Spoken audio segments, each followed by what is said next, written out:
I'm Dr. Tierra Moore, and welcome to the lab.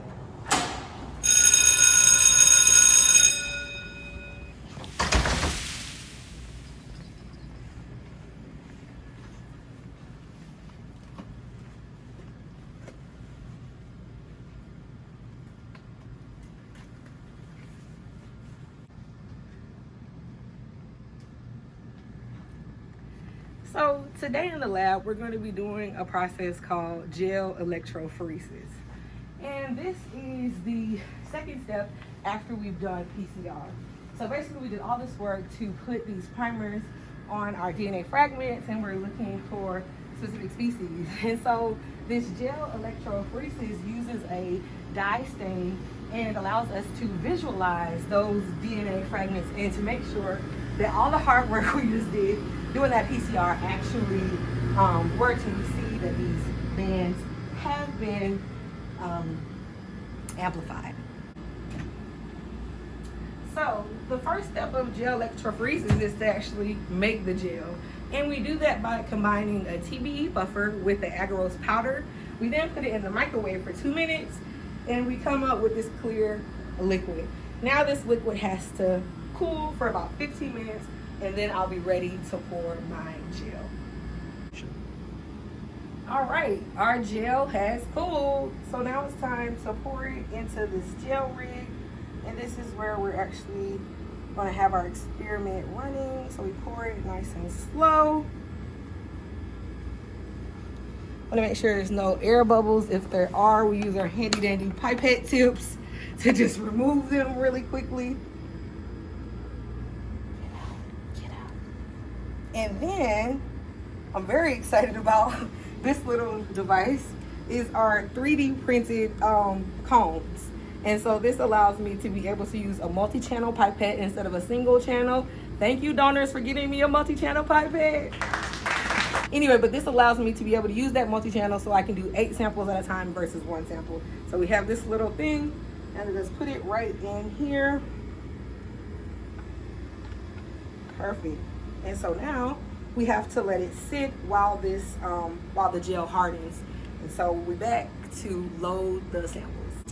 Alrighty, our gel is almost done cooling, so now it is time for us to load it.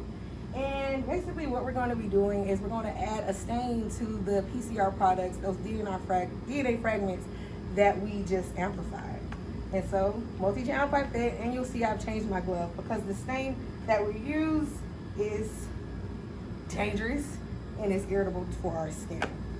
But yeah, so I just take the multi-channel pipette, go into the stain,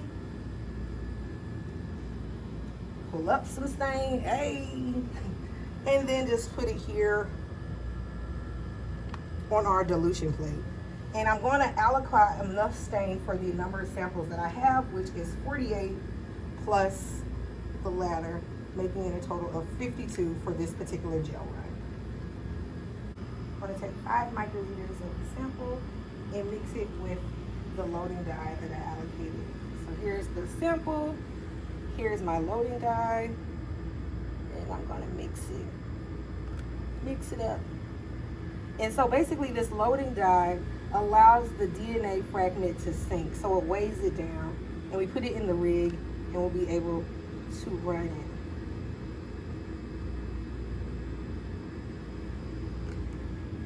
So here is now our samples with the loading dye. So I'll go right here into the gel rig and dispense the sample.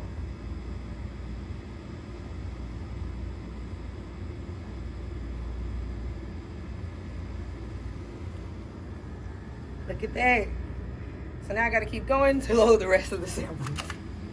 So I'll show you a sneak peek. We've loaded our gel, it started to run, and we have to keep it covered because the stain that we use is light sensitive. But come here, look what we've got. So you'll see that the gel, you'll see the DNA fragments, they are actually starting to run. So hopefully when we put this under UV light, we'll actually see those primers that we put onto our DNA fragments. Yay! All right, our gel is ready to run. So I just turn off the gel rig, unplug it from the machine. Oh my goodness, come look at this gel. So here are all the samples that we just ran, and we see that the DNA fragment moved. Something happened. So hopefully we will see our amplification. So I just take this whole rig, take it over to our imaging machine, which uses this UV light to get us a photo of our DNA. So I'm gonna move it around a little because we don't want any air bubbles.